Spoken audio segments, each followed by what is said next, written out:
So today we're talking about triangle mid-segment. So again, our Common Core, just like all the rest of the Common Core, is that GCO, which stands for Geometry Congruence, and it is proving theorems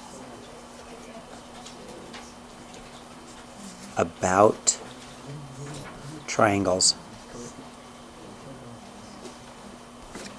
Okay, so what we learned in our reading is, there it is, that theorem 541, which is the mid-segment theorem, we found out that the mid-segment is half the length of the base. Okay, so it's really pretty easy.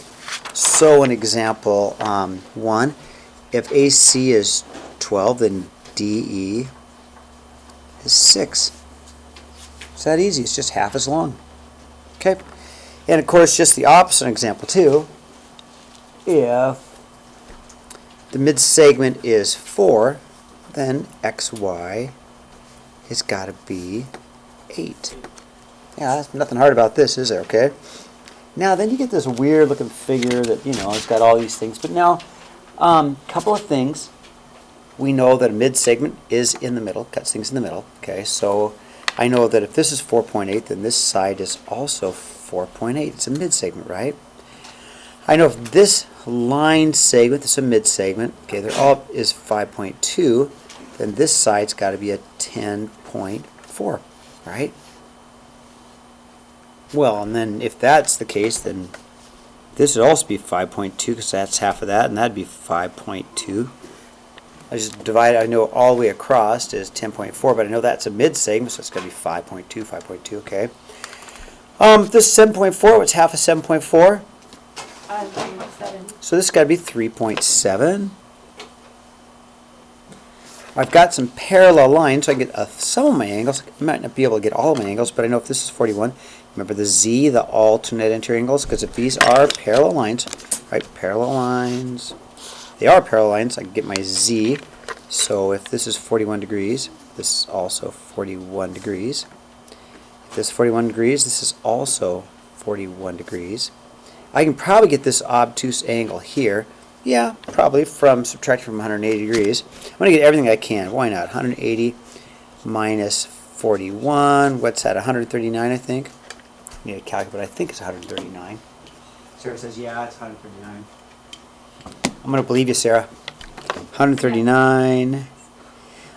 We haven't talked about parallelograms, but this has to be a parallelogram. And here's what I know in parallelogram. What I know, opposite angles in parallelograms are equal. Kind of makes sense, doesn't it? So if that's 139, that angle's 139. Oh, plus I could prove it from 180 there, right? That's 41 degrees. That's 41 degrees. And the only thing I don't really have are these other angles, and I don't think we can get these without a little bit more information, okay? So that's pretty good. Wasn't too bad, was it? Okay, turn the page. Alright, same stuff. It's just going to be a little bit of algebra, right? I know that this mid-segment is half of the 6x, or if I double the 8 plus x, if I double the side, if I double the side, then I can put them equal, right? If I double this, I can make them equal. So if I say 2 times my x plus 8 would equal my 6x, right? To make them equal, I'd have to double this to make them equal. And let's just solve for x. Distribute, I get a 2x plus 16 equals 6x, right? Minus 2x minus 2x. I have a 16 equals 4x, right? Divide by 4. And x is 4, but that's not exactly the answer, not yet. So I'm going to take my 4 and plug it in right there. Okay, so then if I do that, then this side has got to be 24, because 6 times 4, which then that's got to be 12. I could plug it in. Sure enough, 4 plus 8 is 12, but I know it's half of that. Either way, right, plug it in, I get 12, or I know it's half of the 24, which makes it 12. Thumbs up so far? Easy squeezy, lemon peasy. You guys agree? Okay, not too bad. Okay, now let's take a look at the next example. So let's do a little bit of graphing. I can handle that. Let me find a pen in here somewhere. So G is at -7, -2. 1, 2, 3, 4, 5, 6, 7, negative 2. There is G. And then negative 5, 6. 1, 2, 3, 4, 5. 1, 2, 3, 4, 5, 6. There's H. And then 1, 1, 2. There's J. Okay? Connect the dots.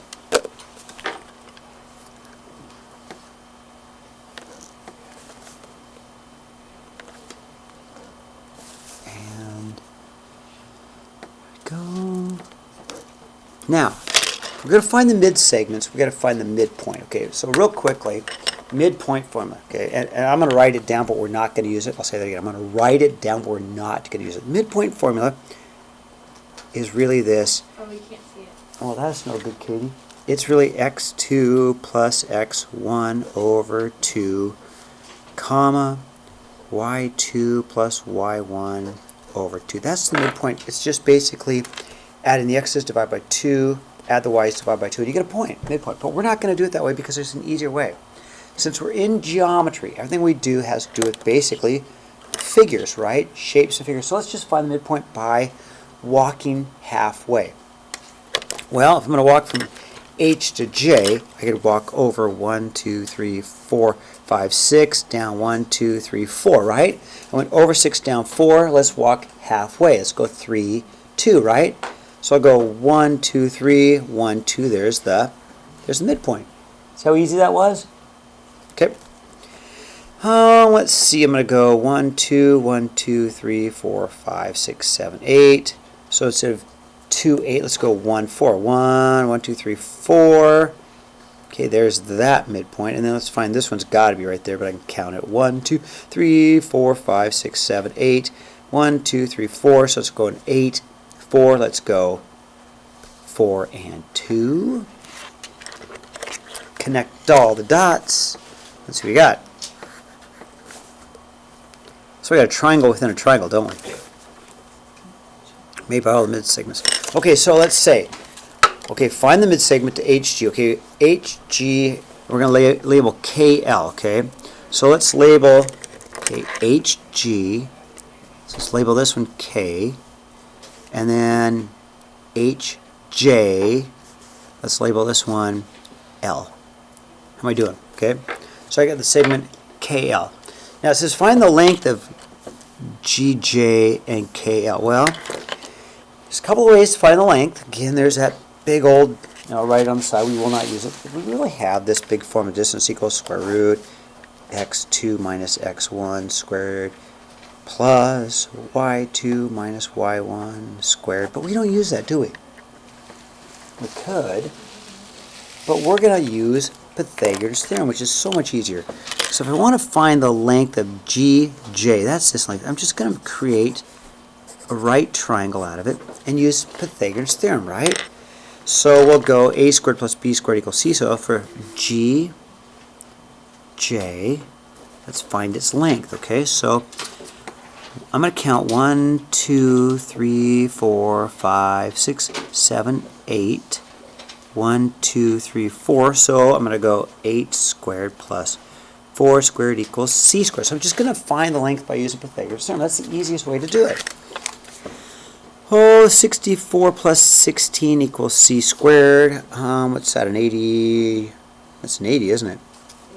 80 equals c squared, or the square root of 80, okay, equals c. If you want to get fancy, I think that's 5, let's see, 80, 4 squared of 5, 80 squared of 80, I think it's 16 times 5. I think it's 16 times 5, isn't it? 80 cleared, 16 times 5. Oh yeah, which would give me 4 square roots of 5. Okay, remember that? Doing that stuff in algebra, reducing square roots, 4 square roots of 5. Anybody remember that? Reducing square roots. 80 can be written as 16 of 5, and the square root of 16 is 4. Okay, now what about KL? Well, same thing. Let's make a little right triangle out of it. Let's not work too hard. Okay, there's my little right triangle. So if I use Pythagoras theorem on that one, all right, 1, 2, 3, 4, 1, 2. So I'm going to go 4 squared plus 2 squared equals c squared. 16 plus 4 equals c squared, right? 16 plus 4 is 20 equals c squared. And if I take the square root of 20, that's c. Now I can reduce that square root also. I know that the square root of 4 times the square root of 5 can make the square root of 20. I'm just breaking it down into nice square roots. So that becomes 2 square roots of 5. Okay, well then if I compare these two, what do you see? What do you see if I compare these two? Isn't this one twice as big as this one? Or, to say it the other way, isn't this one half as big as this one? Which is what we need, okay? So then find the slopes of GJ. Okay, now the slopes are even easier, okay? So if I need the slopes of GJ, I'm just going to count, right?